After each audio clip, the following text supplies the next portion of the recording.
매출이 2천억 가까이 늘었고 영업이익도 450억 원 가까이 늘었습니다.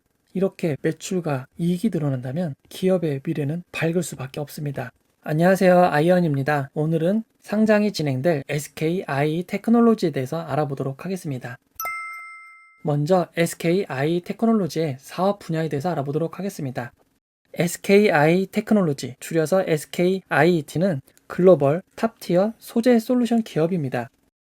원래 SK이노베이션에 있던 사업 부분이 2019년 4월 1일 별도로 분사하게 된 것입니다. 그럼 어떤 소재를 개발, 생산하는지가 중요할 텐데요. 리튬이온 배터리 세퍼레이터라고 해서 2차 전지의 핵심 부품인 분리막을 개발, 생산하고 있습니다. 또한 FCW 소재를 생산하고 있는데 먼저 FCW에 대해서 알아보도록 하겠습니다. FCW는 차세대 디스플레이와 관련된 소재입니다. 플렉서블 커버 윈도우의 약자인 FCW를 사용했는데요. 예전 스마트폰 액정위에는 유리가 사용되었습니다. 하지만 기술의 발전으로 접는 폰이 개발되면서 기존에 사용되던 유리를 대신할 부품이 필요하게 되었습니다. 기존에 사용되는 유리는 조금만 충격에 가해져도 깨지기 때문에 당연히 접을 수 없습니다. 따라서 투명 필름에 코팅을 하여 기존 유리를 대체하는 소재로 개발된 것입니다. 스마트폰을 비롯하여 다양한 곳에 사용할 수 있다고 하지만 해당 제품은 SKIET가 최초로 만든 제품이 아닙니다. 코오롱 인더스트리가 세계 최초로 개발을 하였습니다. SKIET는 1기 상업 공장이 30만 제곱미터를 생산할 수 있는데 코오롱 인더스트리는 이미 2018년에 연간 100만 제곱미터를 생산할 수 있는 시설을 갖추고 있었습니다. 이미 화웨이, 모토로라에 탑재되었습니다. 심지어 같은 SK그룹의 계열사인 SKC도 2020년 10월 연간 100만 제곱미터를 생산할 수 있는 시설을 구축한 상태입니다. 하지만 폴더블 폰의 수요가 늘어나서 해당 필름의 수요가 늘어난다면 SKIET도 의미 있는 수혜를 볼 수 있습니다. 갤럭시 폴드에서 SKIET가 생산하고 있는 투명 필름이 폴더블로 사용된 적이 있습니다. 하지만 필름의 한계로 주름이 도드라지게 보이는 문제가 있었습니다. 이에 삼성전자는 이후 제품부터 소재를 변경하였습니다. Z 폴드2와 Z 플립은 기존 투명 PI 필름에서 UTG로 변경하였는데 루머 사진이 돌고 있는 폴드3도 UTG를 사용함을 밝혔습니다. UTG란 필름이 아니라 유리를 매우 얇게 만들어 필름과 같은 성질을 갖게 한 소재입니다. 울트라 틴 글래스의 약자인데요. 폴더블 폰의 불만으로 제기된 주름 현상을 줄일 수 있어 앞으로도 필름 대신 UTG를 사용하는 케이스가 늘어난다면 투명 필름의 수요는 매우 한정적일 수밖에 없습니다. 다음으로 리튬이온 배터리 분리막에 대해서 알아보도록 하겠습니다. 사실 SKIET의 투명 PI 필름 브랜드인 FCW의 생산은 얼마 되지 않습니다. 분리막 생산의 규모에 비하면 단위가 10,000배가 차이가 납니다. 기업의 입장에서 FCW는 거의 없는 것과 다름이 없습니다. SKIET는 분리막만 집중해서 보면 됩니다. 하지만 분리막을 이해하기 위해서는 기본적인 전지의 구조를 알아야 합니다. 빠르게 알아보도록 하겠습니다. 2차 배터리 구조를 살펴보면 배터리에 양극과 음극이 있습니다. 중학교나 고등학교 때 배우셨겠지만 짧게만 확인을 해보면 전자는 음극에서 양극으로 이동을 합니다. 하지만 동시에 여기에 있던 리튬이온들이 양극으로 이동을 하게 됩니다. 모든 리튬이온들이 이동을 하고 전자가 이동을 하게 돼서 더 이상 이동할 리튬이온과 전자가 없으면 배터리는 사용을 다 하게 된 것입니다. 그냥 건전지였다면 버려지게 될 것입니다. 하지만 2차 배터리는 충전을 할 수가 있습니다. 역으로 전기를 가해주면 전자는 다시 음극으로 이동하고 양극으로 이동했던 리튬이온들은 다시 음극으로 이동을 하게 됩니다. 이렇게 리튬이온이 음극과 양극을 자유롭게 이동할 수 있어야 합니다. 음극과 양극 사이에는 리튬이온의 이동을 원활하게 돕는 전해액이 있습니다. 액체 상태이기에 전해액이라고 부릅니다. 하지만 리튬이온만 이동이 가능해야 합니다. 만약 양극과 음극이 만나게 되면 격렬한 반응을 통해 온도가 올라가고 화재가 발생할 수도 있습니다. 이러한 일을 철저하게 막기 위해 분리막이 존재합니다. 양극과 음극이 직접 만나지는 못하게 하고 리튬이온만 이동할 수 있게 해주는 막입니다. 양극, 음극, 전해액, 분리막을 2차 배터리의 4대 요소로 부릅니다. 이 4대 요소가 배터리 제작 원가의 60%를 차지한다고 합니다. 자료에 따라 각각의 원가 비중이 매우 다릅니다. 하지만 취합해보면 양극이 가장 높은 36에서 40%의 비용을 차지하고 있습니다. 다음으로 높은 것이 분리막입니다. 원가의 14에서 19%를 차지하고 있고 음극이 그 다음으로 13에서 18%, 전해액이 제일 낮은 9에서 13%를 차지하고 있습니다. 분리막이 원가에서 차지하는 비중은 두 번째이지만 화재나 안정성에 가장 큰 영향을 미치는 요소로 매우 중요합니다. 분리막은 얇으면 얇을수록 좋습니다. 이렇게 얇은 분리망을 현미경으로 살펴보면 미세한 구멍들이 나와 있는 것을 볼 수 있습니다. 이 구멍을 통해 양극과 음극을 리튬 이온이 자유롭게 이동할 수 있는 것입니다. 하지만 기본적으로 사용되는 필름은 열에 매우 취약합니다.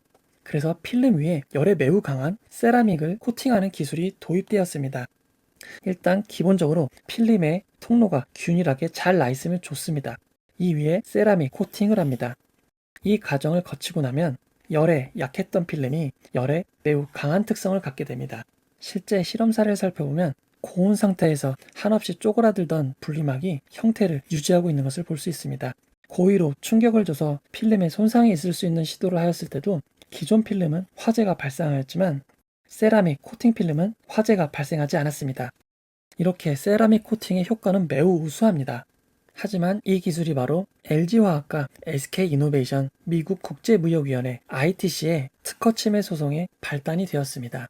총 5건의 특허가 바탕이 되었는데 LG화학의 주문으로 생산을 하고 있는 일본의 토레이 배터리 분리막 필름 생산업체가 SK이노베이션의 미국 자회사 SK 배터리 아메리카를 제소한 상황입니다.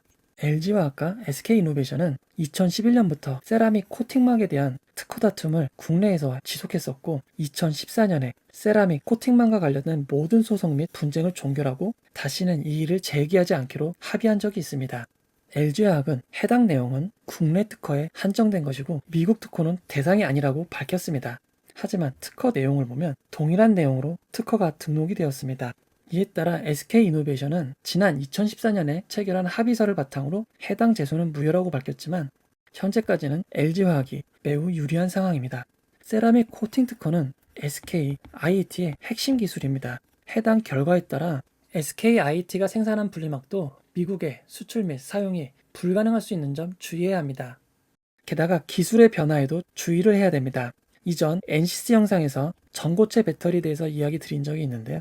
빠르면 2025년부터 2030년까지 기존 배터리 기술이 아닌 전고체 배터리 기술이 상용화 될지도 모릅니다. 전고체 배터리는 리튬이온의 이동을 돕는 전해액 대신 고체로 사용하기 때문에 안정성이 매우 높습니다. 그에 따라 분리막이 필요가 없습니다. 기존 배터리보다 화재와 발열면에서 압도적으로 유리하기 때문에 전고체 배터리가 대중화될 가능성이 높습니다. 따라서 전고체 배터리가 상용화되는 순간 분리막 시장은 매출이 크게 줄어들 수밖에 없습니다. 이 점 주의해야 합니다. SK이노베이션 수익 사항에 대해서 알아보도록 하겠습니다. 2019년, 2020년 모두 흑자를 기록하였습니다. 거의 모든 지표가 2019년보다 2020년이 더 좋아졌습니다. 다만 순이익률은 조금 줄어들었는데요. 그래도 매출이 2천억 가까이 늘었고 영업이익도 450억 원 가까이 늘었습니다. 이렇게 매출과 이익이 늘어난다면 기업의 미래는 밝을 수밖에 없습니다. 2019년 매출 비중을 살펴보면 SK이노베이션과 관련 회사에 납품한 비중이 약 30%입니다. 외부 매출이 70%로 꽤 괜찮다고 볼 수 있습니다. 하지만 2020년에 들어서 SK이노베이션과 관련 회사 매출이 43.5%로 크게 늘었습니다. 특히 SK이노베이션은 유럽 헝가리 공장에 생산량을 늘려가고 있고 공장을 추가로 건설하고 있습니다. 중국의 합작 회사에도 공급을 하고 있습니다. 이렇게 SK이노베이션과 관련한 매출 비중이 매우 높기 때문에 미국 ITC 소송 결과에 따라 SK이노베이션의 매출이 줄어들거나 생산이 줄어들게 되면 SKIT도 큰 타격을 받을 수밖에 없습니다.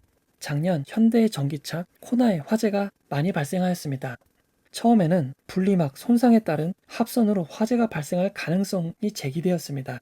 그에 따라 SK이노베이션이 주목을 받았었습니다. LG화학이 공급한 코나는 화재가 자주 발생했지만 SK이노베이션이 공급한 니로는 한 건의 화재도 발생하지 않았기 때문입니다. SK이노베이션은 그 이유를 SKIT가 생산하는 분리막을 원인으로 꼽았습니다.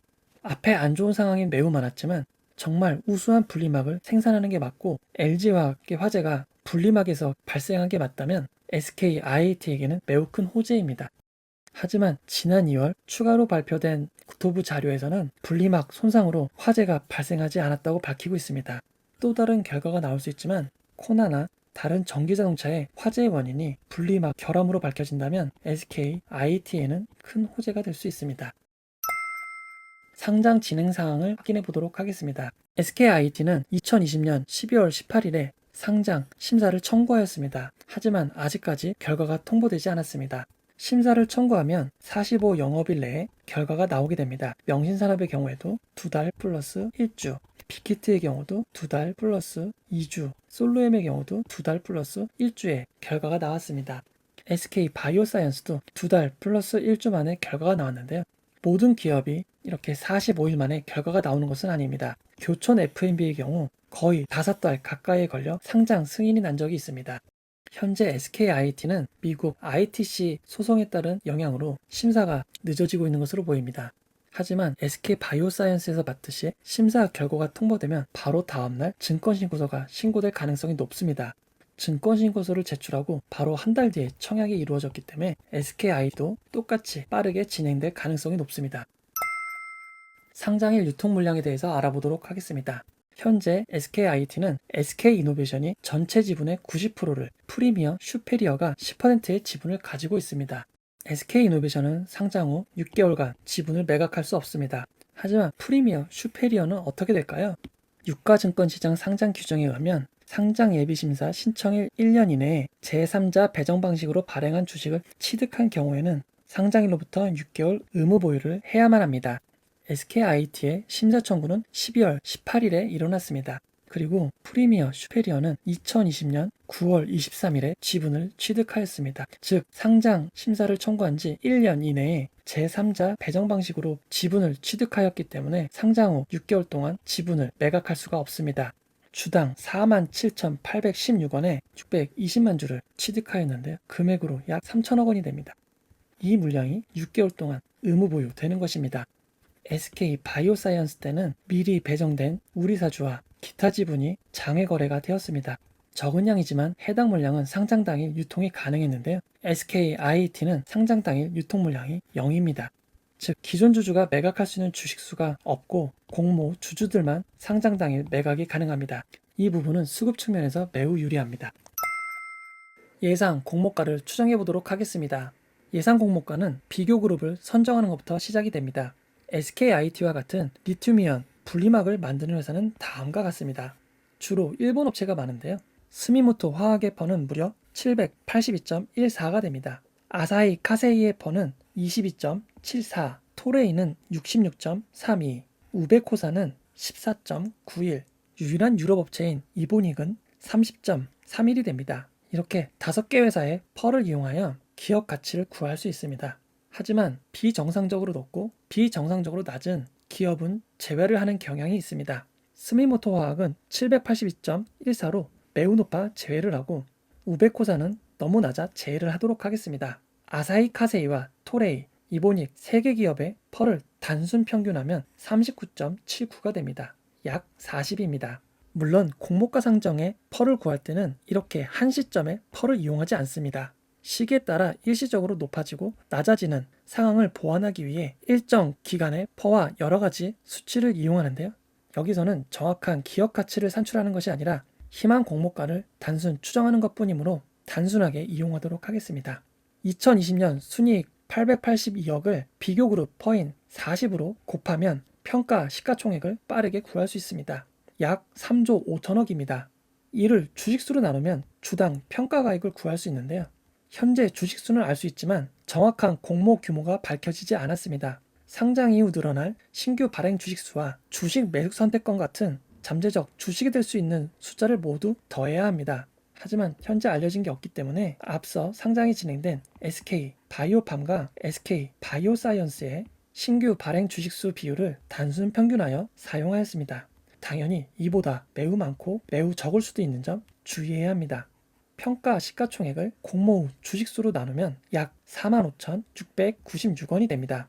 SK 바이오사이언스 때 할인율 상단은 20.99%였습니다. 이를 반영하면 희망 공모가 상단은 100자리를 빼고 약 36,000원으로 계산이 됩니다. 하지만 36,000원으로 청약이 진행될 가능성은 매우 낮아 보입니다. 작년에 투자한 프리미어 파트너스가 주당 47,816원의 주식을 받았습니다. 따라서 공모가가 47,816원보다 낮을 가능성은 없어 보입니다. 그리고 SK이노베이션의 지분조 약 700만 주가 구주 매출이 된다고 가정했을 때 매각 대금은 약 2,520억이 됩니다. 지금 SK이노베이션은 돈이 매우 많이 필요합니다. 전 세계의 생산 능력을 늘리기 위해 공장을 짓고 확장을 하고 있습니다. 게다가 미국 ITC 제소와 관련하여 LG화학, LG에너지솔루션에 합의금을 지불해야 될 수도 있습니다. 만약 돈이 모자른다면 SKIT의 지분이 대신할 수도 있는 상황입니다. 따라서 SK이노베이션은 SKIT의 가치가 매우 높아야 하는 상황입니다. 비교그룹을 해외 경쟁업체가 아닌 국내 상장사 중 2차전지 관련 업체로 바꿔서 비교해 보도록 하겠습니다. 양극재를 생산하는 에코프로비엠의 퍼는 70.72입니다. 양극재와 음극재를 생산하는 포스코 케미칼은 316.7이고 전해액 관련 기업인 동아기업은 33.86입니다. 같이 전해액 관련 기업인 솔브레인은 18.18배이고 동박업체인 일진 머티리얼즈는 60.4입니다. 전해액에 들어가는 첨가물 관련 기업인 대주전자재료는 125.98입니다. 현재 국내 상장사 중 2차전지 관련 업체의 퍼가 해외 분리박 생산업체들보다 높은 상황입니다. 가장 높은 포스코 케미칼과 가장 낮은 솔브레인을 제외하고 4개 기업의 퍼를 단순 이용하면 약 75가 됩니다. 비교그룹만 바꾸었을 뿐인데 퍼가 2배 가까이 늘어나게 된 것입니다. 따라서 2020년 순이익 882억을 75로 곱하면 평가 시가총액은 6조 6천억이 됩니다. SK바이오사이언스의 공모전 평가 시가총액 6조 3,383억을 넘은 수치입니다. 이를 공모 주식수로 나누면 주당 평가가액은 85,681원이 되고 20% 할인을 한 희망 공모가 상단은 67,000원이 됩니다. SK바이오사이언스의 공모가 65,000원보다 조금 높습니다. 만약 이보다 조금 더 가치를 높이고 싶다면 어떻게 해야 될까요? SKIT는 2019년보다 2020년 순이익이 38.44% 증가되었습니다. 만약 이만큼 2021년 순이익이 늘어난다면 당연히 기업 가치는 높아질 것입니다. 하지만 미래의 예상 순이익을 그대로 반영할 수는 없습니다. 통상적으로 1년에 20%의 할인을 적용하는데요. 2021년의 예상 순이익이므로 20% 할인만 적용하도록 하겠습니다. 2021년 예상 순이익을 할인된 금액으로 구하면 약 1,000억이 됩니다. 비교그룹 퍼 75를 곱하면 평가 시가총액은 7조 3천억이나 됩니다. 그 결과 희망 공모가 상단은 74,000원까지 높아질 수 있습니다. 지금까지 펄을 활용한 희망 공모가 산출 방법을 봤습니다. 하지만 의외로 기업 가치를 생산 능력으로 나누는 방법을 사용할 수도 있습니다. SKIT의 생산 능력이 매우 높고 이 방법이 더 가치를 높게 인정받을 수 있다면 해당 방법이 사용될 수도 있을 것 같습니다. 정리해보면 예상 주당 공모가는 6만원에서 8만원입니다. 예상 공모 주식수는 2천만 주에서 2,400만 주이고 예상 공모 주식수의 25%인 일반 투자자 공모 규모는 500만 주에서 600만 주가 됩니다. 금액으로는 3천억에서 4,800억 원입니다. 주당 금액이 SK바이오사이언스보다 높을 수 있고 전체 공모 규모도 SK바이오사이언스보다 높을 가능성이 있습니다. SK바이오사이언스는 일반 투자자 공모 규모가 3,729억 원이었습니다. 제가 계산한 예상 공모가는 SKIT의 적정 가치를 이야기한 것이 아닙니다. 현재 상황에 가장 가능성이 높은 공모가를 추정한 것이니 참고만 하시기 바랍니다. 결론을 내려보도록 하겠습니다. SKIT는 리튬이온 배터리 분리막과 폴더블 폰용 투명 PI 필름을 제조하고 있습니다. 하지만 투명 PI 필름은 비중이 작고 최상위권도 아닙니다. 게다가 유리를 얇게 만드는 강력한 대체재가 있습니다. 결국 리튬이온 배터리 분리막 생산 사업이 SKIT의 전부라고 할 수 있습니다. 리튬이온 배터리 분리막은 단기적으로 매우 밝은 산업입니다. 하지만 전고체 배터리가 상용화되면 필요 없는 기술이 되어버립니다. ITC 분쟁의 여파로 SK이노베이션은 SKIT 가치가 높으면 높을수록 좋은 상황이 되었습니다. 그에 따라 공모 규모가 SK바이오사이언스보다 크고 공모가는 더 높을 가능성이 있습니다. 공모주 투자자에겐 매우 불리한 상황으로 볼 수 있지만 상장 당일 기존 주주들의 유통 가능 물량이 없다는 점은 매우 매력적입니다. 하지만 현재 상장이 심사 대기 중입니다. SK이노베이션과 LG 에너지솔루션, 미국 제소 상황이 진전된 후에 결과가 나올 가능성이 있습니다. 만약 거래소가 빠르게 결정을 내린다면 4월에도 진행은 가능합니다. 그리고 승인 다음 날 증권신고서를 제출하고 청약이 진행된다면 5월에 청약이 진행될 가능성도 있습니다. 하지만 거래소의 판단에 달려 있으므로 해당 부분은 미정입니다. 주관사는 미래에셋 대우입니다. 한국투자증권도 참여하고 있고 나머지는 밝혀지지 않았습니다. 하지만 SK 계열사가 상장을 할 때 항상 SK증권이 포함되었습니다. 따라서 미래에셋 대우, 한국투자증권, SK증권은 SKIT에 청약을 진행할 가능성이 높습니다. 계좌가 없으신 분들은 미리미리 만들어 두시면 좋을 것 같습니다. 저는 네이버 경제 전문 블로거 아이언입니다. 여러분의 도움으로 공모주 퍼펙트 투자 전략을 출간하였습니다. 공모주에 대해서 좀 더 체계적으로 공부하실 수 있도록 구성하였으니 관심 있으신 분들은 참고하시면 좋을 것 같습니다. 댓글 피드백을 전부 드리지 못하지만 남겨주신 피드백과 응원 항상 고맙습니다. 이 영상은 투자 권유가 아니며 투자는 오롯이 투자자의 판단으로 진행되어야 합니다. 고맙습니다.